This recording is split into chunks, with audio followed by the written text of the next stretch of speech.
তার মানে প্রিয় নবী সাল্লাল্লাহু আলাইহি ইসলামের মসজিদে নববী ছিল কাঁচা কিন্তু মুসল্লি ছিল পাকা। আমাদের মসজিদগুলো হয়েছে পাকা কিন্তু মুসল্লি কাঁচা, ঠিক কি না? ফজরের সালাতে মানুষ নাই, ফজরের নামাজ জামাতে পড়ুন, সকালটারে বরকতময় করে দিবে কে? আল্লাহর হাবিব সাল্লাল্লাহু আলাইহি ইসলামের মসজিদ ছিল সবার জন্য উন্মুক্ত, এখানে সবাই আসতে পারত। এজন্য মসজিদ হবে সবার। আমরা মসজিদের আবাদকারী হতে চাই।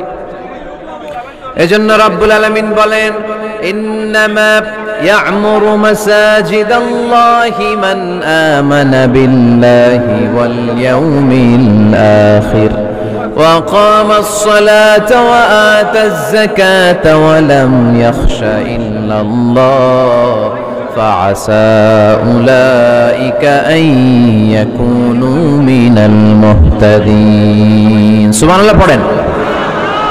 রব্বুল আলামিন বললেন, মসজিদের আবাদকারী হবে তারা যারা আল্লাহর প্রতি ঈমান আনে, আখিরাতের প্রতি ঈমান আনে, যারা সালাত কায়েম করে, যারা যাকাত আদায় করে, যারা দুনিয়ার কাউকে ভয় পায় না, ভয় পায় একজনকে। চিল্লায় বলেন তিনি কে? তাহলে যারা মসজিদের আবাদকারী এরা ভয় পায় একজনকে, চিল্লায় বলেন তিনি কে? মসজিদের আবাদকারীদের প্রথম গুণ, তারা আল্লাহয় বিশ্বাস করে, তারা আখিরাতে বিশ্বাস করে, তারা সালাত কায়েম করে, তারা যাকাত আদায় করে, তারা আল্লাহ ছাড়া পৃথিবীর কাউরে ভয় পায় না।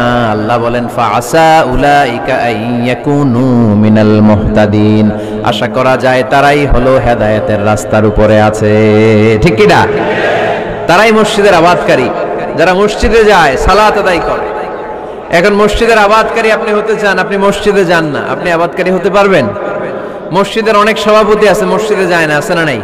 উমরানুল মাসাজিদ, মসজিদের আবাদ কি করে করতে হয়?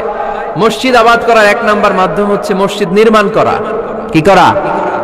নির্মাণ করা। খেয়াল করবেন, আল্লাহর হাবিব সাল্লাল্লাহু আলাইহি ওয়াসাল্লাম বলেছেন, মান বানা মসজিদান মিন মালিহি ফিদ দুনিয়া বানাল্লাহু লাহু বাইতান ফিল জান্নাহ। যে ব্যক্তি নিজের পকেটের টাকা খরচ করে দুনিয়াতে মসজিদ বানায়, আল্লাহ তাআলা তার জন্য জান্নাতে ঘর বানায়। 60টা জিনিস মানুষ মরে যাওয়ার পরে তার কবরে পৌঁছতে থাকে। ইন্না মিম্মা ইয়ালহাকুল মুমিন মিন হাসানাতিহি বা'দা মাউতিহি। মানুষ মরে যাওয়ার পরেও যে 60টা জিনিস তার কবরে পৌঁছায়, তার মধ্যে একটা হচ্ছে মসজিদান বানাহু। সে যে মসজিদ বানিয়ে গিয়েছে, ওই মসজিদের সওয়াব। সুবহানাল্লাহ পড়েন। আপনি টাকা দিয়ে মসজিদ বানিয়ে দিলেন, ওই মসজিদে মুসল্লিরা নামাজ পড়ে, রোজাদাররা এসে ওখানে ইফতার খায়, তাহাজ্জুদ আদায়কারীরা তাহাজ্জুদ পড়ে, তাদের সওয়াবের কমতি হবে না, কিন্তু তাদের সওয়াবের একটা পার্সেন্টেজ সওয়াব যে ব্যক্তি মসজিদ বানালো তার আমলনামায় আল্লাহ ঢুকিয়ে দেয়। এজন্য বেশি বেশি মসজিদ বানাতে রাজি আছেন তো?